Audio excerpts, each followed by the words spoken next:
Pessoal, hoje o litoral do Paraná completa 15 anos do maior desastre natural da sua história.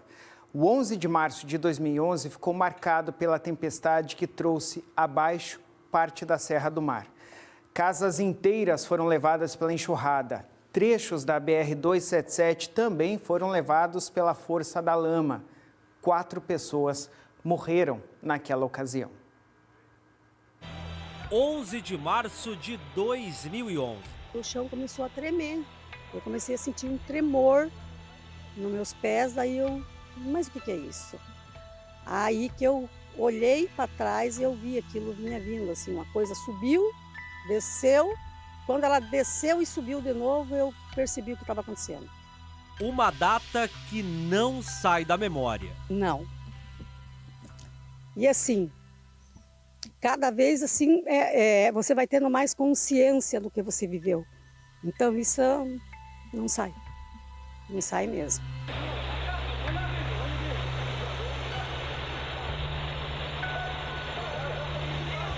Em apenas 48 horas, o volume de água na região de Morretes e Antonina ultrapassou 230 milímetros.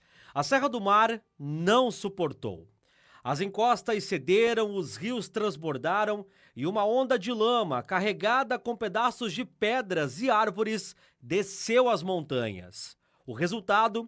Comunidades inteiras isoladas. O desastre provocou a morte de 4 pessoas e afetou a vida de milhares de moradores em todo o litoral. Agora, 15 anos depois, a paisagem até que mudou. Mas as marcas daquele dia continuam presentes na memória de quem viveu de perto cada minuto da tragédia. E esse aqui era um caminho onde cerca de 50 famílias percorriam todos os dias para poder ir ao trabalho e realizar as atividades do dia a dia. Aqui atrás o que sobrou foi a vegetação, apenas isso. Mas no dia 11 de março de 2011, aqui existiam cerca de 50 residências. Esses moradores que viviam nessa região do Laranjeiras, aqui em Antonina, não imaginavam que tudo um dia poderia ser levado com a força da água e também da lama. E foi o que aconteceu. Quem passa aqui por essa região da cidade e olha para esse ponto, consegue se lembrar bem de tudo o que aconteceu naquele dia. A situação foi tão complicada que mais de 2.500 ocorrências de deslizamentos, inundações e também erosões foram registradas em toda a região. O Corpo de Bombeiros teve um papel fundamental no resgate das vítimas e na retirada de famílias que estavam em área de risco. No dia anterior, dia 10, no caso de março de 2011, o Corpo de Bombeiros ele foi de casa em casa, nas áreas de risco, né, informando que havia o risco de acontecer algum tipo de tragédia. Né. Então, as guarnições que estavam de serviço, né, elas vieram, principalmente aqui no bairro das Laranjeiras, vieram à noite, inclusive, né, solicitar que as pessoas saíssem das residências, porque havia um risco muito grande de deslizamento de terra. Então, eu creio que se esse serviço de preventivo não tivesse ocorrido, com certeza nós teríamos dezenas de vítimas fatais, né? Porque elas já não estavam mais nas suas residências, né? Quando houve o deslizamento, praticamente as casas todas vazias já, né? E mesmo assim ainda houve um óbito aqui nessa região. Apesar, né, de todos os esforços, ainda uma vida foi perdida. O trabalho dessas equipes de resgate durou por vários dias. Os bombeiros precisaram enfrentar vários desafios em meio ao risco constante de novas quedas de encostas. Eu estou desde 2004 na corporação e em Antonina desde 2007. Foi a primeira vez assim que eu me deparei com uma situação dessas, né, e espero que tenha sido a última. Né, e realmente as pessoas sofrem muito, né, quando acontece esse tipo de situação. Entre os fatos registrados em 2011, agora aqui na região de Morretes, tem um destaque para o rio Jacareí, que é esse rio aqui onde nós estamos agora. Aqui nesse ponto, esse rio hoje, ele já está com o seu curso normalizado, ele tem inclusive o seu caminho agora original, ok, né? Isso foi um trabalho que foi acontecendo durante os anos. Só que naquele tempo, esse rio, que hoje tem um curso só, ele se dividiu em 3 e invadiu várias áreas aqui da cidade. Um trabalho foi realizado para ele poder voltar ao normal. Porém, o que ficou para trás era uma ponte que existia aqui nesse ponto, que ligava esses 2 povoados aqui nessa região de serra. Hoje sobrou apenas um caminho e os moradores ficam na expectativa e ainda vivem o reflexo do que aconteceu há 15 anos atrás. A tragédia não afetou apenas a estrutura das cidades, mas mudou a vida de centenas de famílias. Muitas delas precisaram, infelizmente, recomeçar do zero. Essa é a região da Floresta e Morretes. E essa aí é a casa atual da dona Edileuza. A residência que ela morava lá em 2011 foi levada pela enxurrada diante dos próprios olhos. Até então a gente não pensou que ia poder acontecer alguma coisa assim. Estávamos preocupados com as roças, que estavam todas inundadas. Meu marido saiu para fazer vistoria na roça, né? Eu estava em casa com meu filho mais novo e um coleguinha. E aí meu marido chegou, já era praticamente quase 2 horas. E ele chegou, eu disse, vamos almoçar? Ele falou assim, não, vamos embora daqui. Uma coisa assim, né? Aí eu falei, mas que é isso, homem? Daí a gente começou a olhar para o rio, aí sim, veio uma cabeça d'água maior do que já estava muito cheio o rio, aí começou a deitar as palmeiras. E aí a gente saiu de casa. Quando ela desceu e subiu de novo, eu percebi o que estava acontecendo. Mas eu fiquei ali olhando, aí eu vi que a minha casa foi jogada para dentro do rio. Aí que ela foi embora. Aí eu voltei para dentro do barracão, meu marido falou, e a nossa casa? Eu falei, a nossa casa já foi. E ele simplesmente caiu. Além de Morretes e Antonina, a região do Morro Inglês também foi outra área muito afetada pelas chuvas. As marcas na Serra do Mar permanecem até hoje. Mas o que assusta ainda são as recentes marcas que aparecem nessa serra. Inclusive, nós registramos uma dessas marcas, resultado das chuvas dos últimos dias, agora, nesse ano de 2026. Muitas famílias foram afetadas naquele ano.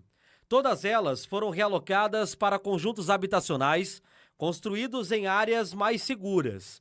E hoje, essas pessoas vivem mais distante do risco de novos deslizamentos. Mas ainda com a lembrança do que aconteceu naquele ano. Nós tínhamos uma consciência que todo o litoral ele estava isolado, né? Não era possível equipes de terra chegar para dar apoio. Então, nesse sentido, a gente contactou também com a estrutura governamental pedindo apoio de aeronaves, né, helicópteros e aviões, o que prontamente foi atendido. Foram mais de 200 pessoas que nós retiramos apenas por aeronaves, fora as nossas equipes que estavam indo por terra até onde era possível.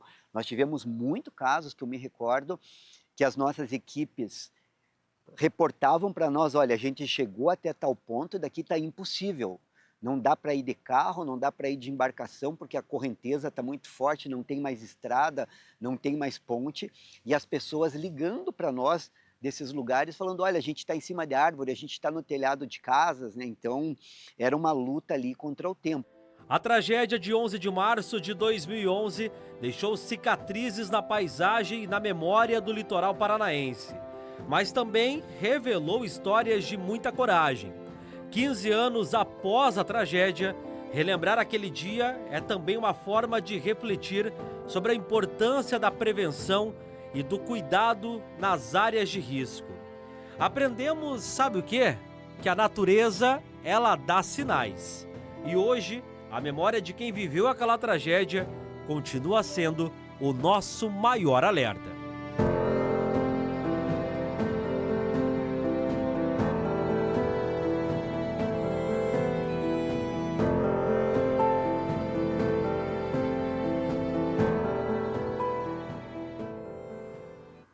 Olha, eu tive a oportunidade de voltar algumas vezes nessas regiões que o Andrew foi para gravar reportagens também, isso anos atrás, do ocorrido.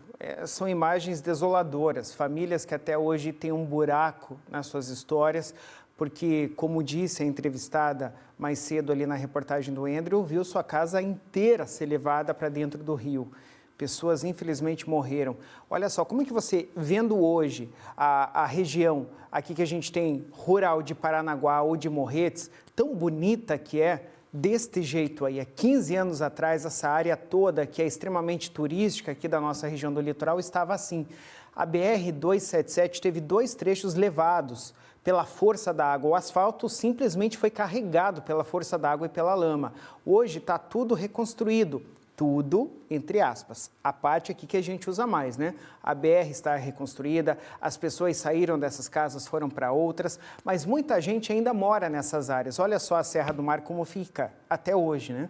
Muitas pessoas ainda moram lá porque tem o seu sustento nessas áreas. A sua terra está lá, a sua plantação, o seu ganha-pão está lá e não quiseram sair. E aí a gente tem uma falta de infraestrutura até hoje. O Andrew mesmo mostrou ali uma situação onde havia uma ponte que até hoje não foi recolocada. A gente custa entender essa situação e há uma vontade também de que os órgãos, né, ligados ao meio ambiente, até governamentais, de que essas pessoas saiam dessas áreas por conta do risco de uma nova enxurrada como essa acontecer e trazer uma tragédia novamente, né? E a gente entende isso, mas a gente precisa entender também que essas pessoas continuam lá e que não querem perder as suas terras e precisam dessas terras. Então, a gente não sabe até que ponto há essa necessidade de fato de recolocação das pontes, né, para que todo mundo possa voltar a ter ali a vida o mais próximo possível do que tinha antes, há 15 anos, né, antes dessa enxurrada, dessa tragédia toda. Enfim, é uma situação que a TVC acompanhou muito de perto quando aconteceu e agora, nesse aniversário de 15 anos, não tinha como a gente passar em branco. A gente precisou voltar para mostrar as marcas que ainda estão nessa região depois de toda essa tragédia, né? E a gente se solidariza ainda com todas as famílias que passaram por essas percas materiais e também de pessoas, de vidas.